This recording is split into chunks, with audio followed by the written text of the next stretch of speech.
दो बच्चे हैं, ये सब के सब डरे हुए हैं। वो उन दोनों बच्चों से कहती है कि मैं तुम्हारी आंखों पर पट्टी बांधूंगी, इसके बाद हम नदी की तरफ जाएंगे, लेकिन किसी भी कीमत पर अपनी आंखों की पट्टी मत खोलना, क्योंकि अगर तुमने ऐसा किया तो तुम मारे जाओगे। और इसके बाद ये तीनों के तीनों अपनी आंखों पर पट्टी बांधकर नदी के किनारे पहुंच जाते हैं, जहां पर एक बोट होती है और बोट से ये अपना सफर तय करते हैं। कहानी यहाँ से फ्लैशबैक में जाती है, यानी कि 5 साल पीछे, जहाँ हम मेलोरी को देखते हैं जो अपने घर पर पेंटिंग बना रही होती है। दरअसल वो एक पेंटर है, पूरी दुनिया में सब कुछ नॉर्मल होता है और तभी उसकी सिस्टर उसके घर पर आती है, जो मेलोरी को बताती है कि पूरी दुनिया में लोग अपनी जान ले रहे हैं। इसके बाद ये न्यूज देखते हैं जहाँ पर इन्हें पता चलता है कि दुनिया में कई लाखों लोग अपनी जान ले चुके हैं। इसके पीछे कारण क्या है किसी को कुछ नहीं पता। अब क्योंकि मेलोरी प्रेग्नेंट है, इसीलिए हॉस्पिटल अपना चेकअप करवाने के लिए जाती है और वो देखती है कि वहाँ पर भी लोग अपने आप को मार रहे हैं। इसीलिए वो अपनी सिस्टर के साथ कार से वहाँ से निकल जाती है और सड़कों पर ये देखती है कि हर कोई इंसान अपनी जान ले रहा है, साथ ही एक दूसरे के ऊपर हमला भी कर रहे हैं। ये देखकर मेलोरी और उसकी सिस्टर जो कि कार चला रही होती है, दोनों के दोनों डर जाते हैं। ये एक तरह का वायरस है जो इनके शहर में भी फैल चुका है।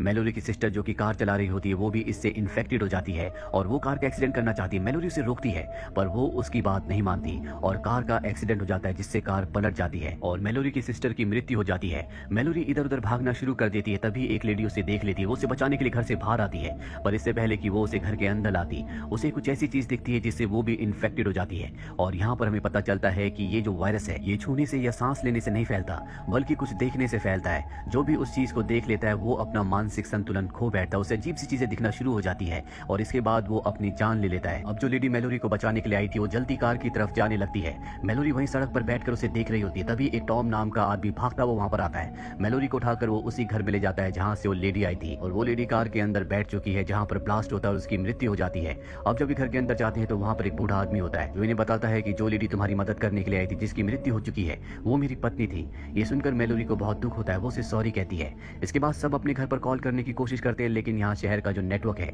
वो पूरी तरह से जैम है, कोई किसी को कॉल नहीं कर सकता। और अब ये टीवी ऑन करते हैं, जहाँ पर इन्हें पता चलता है कि शहर में जो वायरस फैला है ये पूरी दुनिया में फैल चुका है, जिससे दुनिया की आधी आबादी अपनी जान ले चुकी है और जो आधे हैं जो इन्फेक्टेड हैं वो भी अपनी जान ले रहे हैं। टॉम सबको बताता है कि मैं कंस्ट्रक्शन साइट पर काम कर रहा था, तभी वहां पर एक एम्प्लॉय ने कुछ देखा, जिसके बाद उसका मानसिक संतुलन पूरी तरह से खो बैठा। उसने अपने साथी की जान ले ली और धीरे धीरे पूरे शहर में फैल गया। इन्हें समझ में आ जाता है कि जो वायरस है वो देखने से फैलता है, इसीलिए घर की हर एक चीज को, हर एक विंडो को पूरी तरह से बंद कर देते हैं। और अब इस तरह से इन्हें इस घर में रहते रहते कुछ दिन हो जाते हैं। धीरे धीरे इनके खाने की सप्लाई खत्म हो जाती है और अब अगर इन्हें जिंदा रहना है तो इन्हें कुछ न कुछ करना होगा, इन्हें बाहर जाना होगा। इस घर का जो ओनर होता है वो सबको बताता है कि घर के बाहर सीसीटीवी कैमरास लगे हुए हैं, जिस पर हम बाहर देख सकते हैं, लेकिन किसी को ये नहीं पता कि कैमरे में देखने से वायरस फैलता है या नहीं। इसीलिए ओनर कहता है कि तुम मुझे बांध कर एक चेयर पर बिठा दो, जिसके बाद मैं स्क्रीन पर बाहर का नजारा देखूंगा और अगर मैं इन्फेक्टेड हुआ तो बंधे होने की वजह से मैं किसी को नुकसान नहीं पहुंचा पाऊंगा। और अब सब ऐसे ही करते हैं, ओनर को बांध कर चेयर पर बिठा दिया जाता है, जिसके बाद वो लगातार मॉनिटर पर यानी कि स्क्रीन पर देखता रहता है और धीरे धीरे कुछ देर बाद उसके एक्सप्रेशन बदलना शुरू हो जाते हैं, वो भी इन्फेक्टेड हो जाता है। इसके बाद वो खुद अपनी जान ले लेता है। यहाँ पर सबके सब जितनी भी स्क्रीन होती है उन सबको तोड़ देते हैं और अब सबको समझ में आ चुका है कि उस वायरस को चाहे आप स्क्रीन पर देखो या आमने सामने, वो वायरस आपको इन्फेक्टेड जरूर करेगा।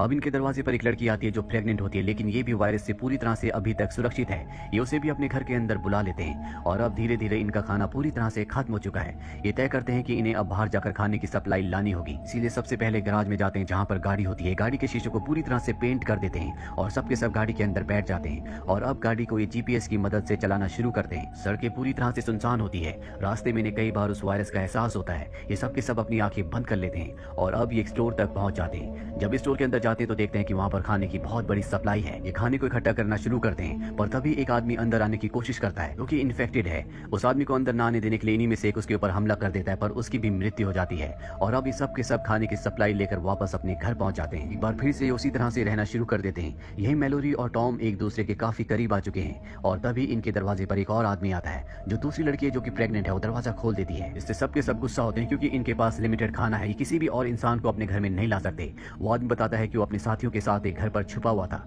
पर तभी वहां पर कुछ लोग आ गए जिनकी दिमागी हालत पूरी तरह से खराब थी। उन सब ने मेरे दोस्तों की आंखों की पट्टियां खोलना शुरू कर दिया, जिससे वो इन्फेक्टेड हो गए और उन्होंने अपनी जान ले ली और मैं किसी तरह से अपनी जान बचाकर यहाँ तक पहुंच गया। वो जो पागल लोग हैं उनका दिमागी संतुलन ठीक नहीं था, इसीलिए वायरस उनके ऊपर असर नहीं करता। वो जहाँ चाहे घूम सकते हैं, वायरस उनका कुछ नहीं बिगाड़ सकता। एक तरह से वायरस से इम्यून है। अब यहाँ पर मेलोरी की डिलीवरी हो जाती है, वो एक बच्चे को जन्म देती है। साथ ही यहाँ पर जो दूसरी लड़की होती है वो भी एक बच्चे को जन्म देती है, यानी कि इनके घर में 2 बच्चों ने जन्म लिया है। अब यहाँ पर जो आदमी आया होता है, दरअसल इसकी भी दिमागी हालत ठीक नहीं होती। इसने सबको झूठ कहा था। ये खुद उन पागलों में से एक था जो कि इस वायरस से इम्यून है ये एक साइको होता है और विंडो पर जितने भी कवर लगे होते हैं ये उन्हें निकालना शुरू कर देता है, जिससे वो दूसरी लड़की जिसने अभी अभी बच्चे को जन्म दिया है वो बाहर देख लेती है, जिससे वो इन्फेक्टेड हो जाती है और खुद अपनी जान ले लेती है। साथ ही वो साइको आदमी एक बूढ़ी औरत की आंखें जबरदस्ती खोलता है और वो भी इन्फेक्टेड होकर अपनी जान ले लेती है। इससे पहले कि वो दूसरे लोगों के साथ भी ऐसा करता, वहां पर टॉम आ जाता है जो उसे गोली से मार देता है। और अब यहाँ पर टॉम, मेलोरी और 2 बच्चे बचे हैं। धीरे धीरे इसी तरह से ये इसी घर पर रहते हैं और 5 साल बीत जाते हैं। यहाँ पर मेलोरी की बेटी और साथ ही वो लेडी जिसने दूसरे बच्चे को जन्म दिया था उसका बेटा होता है। ये सब के सब यहाँ पर जीना सीख गए हैं। मेलोरी अपने बच्चों को लेकर जब भी बाहर निकलती है तो वो उनकी आंखों पर और अपनी आंखों पर पट्टी बांध लेती है। साथ ही वो उन्हें ट्रेनिंग भी देती है कि किस तरह से एक दूसरे के करीब रहना है, किस तरह से सर्वाइव करना है, किस तरह से आवाज को पहचानना है। और अब एक दिन टॉम को रेडियो पर एक आदमी का मैसेज आता है जो बताता है कि हम एक जगह पर हैं जो पूरी तरह से सुरक्षित है। यहाँ पर खाने की बहुत बड़ी सप्लाई है और यहाँ पर वायरस का कोई भी खतरा नहीं है। टॉम बताता है कि हम 4 लोग हैं, हमारे साथ 2 बच्चे हैं, हमें कहाँ आना होगा। वो बताता है कि तुम्हें नदी पार करके आना होगा। वो उन्हें लोकेशन बताता है जो इस जगह से बहुत दूर होती है। टॉम वहाँ जाना चाहता है लेकिन मेलोरी वहाँ नहीं जाना चाहती। वो टॉम से कहती है कि हो सकता है कि वो उसी तरह के पागल लोग हो जिनके ऊपर वायरस का कोई भी असर नहीं होता, वो हमें अपने जाल में फंसा रहे हैं। टॉम कहता है कि ऐसा नहीं है, उससे बात करके मैं समझ गया कि वो पूरी तरह से नॉर्मल है। हम पिछले कई सालों से यहाँ पर हैं, हमें लोगों की जरूरत है, इसीलिए हमें वहाँ पर जाना होगा। मेलोरी उसकी बात मान जाती है और अगली सुबह चारों के चारों अपनी आंखों पर पट्टी बांधकर अपने घर से बाहर निकलते। लेकिन तभी यहाँ पर कुछ पागल लोग आ जाते हैं जिनके ऊपर वायरस का असर नहीं होता। टॉम मेलोरी से कहता है कि तुम बच्चों को लेकर यहाँ से निकल जाओ, मैं इन सबको रोकता हूँ। और इसके बाद वो गोलियां चलाता है, 2 लोगों को गोली मार भी देता है। लेकिन वो समझ जाता है कि इन्हें रोकने के लिए उसे अपनी आंखों की पट्टी खोलनी होगी। वो अपनी आंखों की पट्टी खोलकर सबको मार देता है। और तभी वो उन इनविजिबल एंटिटीज को देख लेता है जिससे लोग इन्फेक्टेड हो जाते हैं। वो भी इन्फेक्टेड हो जाता है और खुद अपनी जान ले लेता है। वही मेलोरी को दिखाया जाता है जो घर के अंदर वापस आ गई थी। उसके सामने दोनों बच्चे होते हैं। वो समझ जाती है कि टॉम इस दुनिया में अब नहीं रहा क्योंकि बहुत देर से वो वापस नहीं आया होता। और अब कहानी वापस प्रेजेंट में आती है जहाँ पर उसने बच्चों को कहा था कि मैं तुम्हारी आंखों में पट्टी बांधूंगी, किसी भी कीमत पर अपनी पट्टी को मत खोलना। और दोनों बच्चों को लेकर नदी के किनारे बोट तक पहुंच जाती है।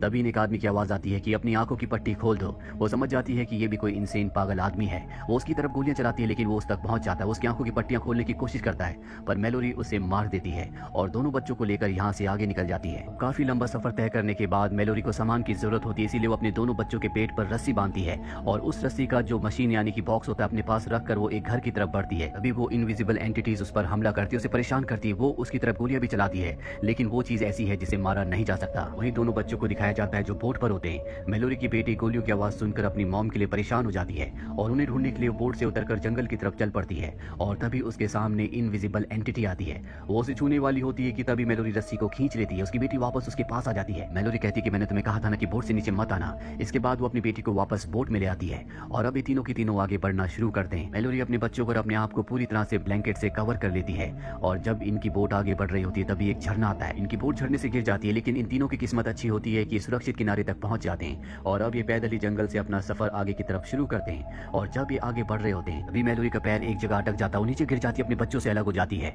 उसका जो बेटा होता है उसके पास वही इनविजिबल एंटिटी आती है। वो मेलोरी की आवाज में उसे कहती है कि तुम्हें अपनी आंखों की पट्टी हटा देनी चाहिए, अब सब कुछ ठीक हो चुका है। और वो अपनी आंखों की पट्टी हटाने वाला होता है कि मेलोरी वहां पर आ जाती है और अपने बच्चों को लेकर वहां से आगे बढ़ती है। पर वो इनविजिबल एंटिटी अब लगातार इनका पीछा कर रही है। पर मेलोरी अपनी पूरी हिम्मत से आगे बढ़ते हुए उस घर तक पहुंच जाती है जहां से उसे कॉल आया था। वो जोर जोर से दरवाजे को नॉक करने लगती है और कहती है कि चाहे मुझे अंदर मत आने दो लेकिन मेरे बच्चों को बचा लो।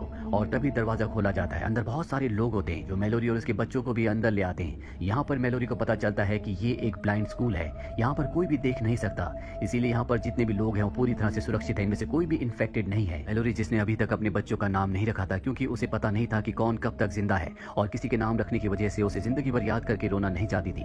पर अब उसे पता है कि उसके बच्चे सुरक्षित है, इसीलिए वो लड़के का नाम टॉम के नाम पर टॉम रखती है और अपनी बेटी का नाम ओलंपिया। नाम पाकर दोनों बच्चे बहुत खुश हो जाते हैं और पहली बार वो उन दोनों बच्चों को बताती है कि मैं ही तुम्हारी मॉम हूँ। और इसी के साथ ये कहानी यहीं पर खत्म हो जाती है। उम्मीद करते हैं कि ये कहानी आपको पसंद आई।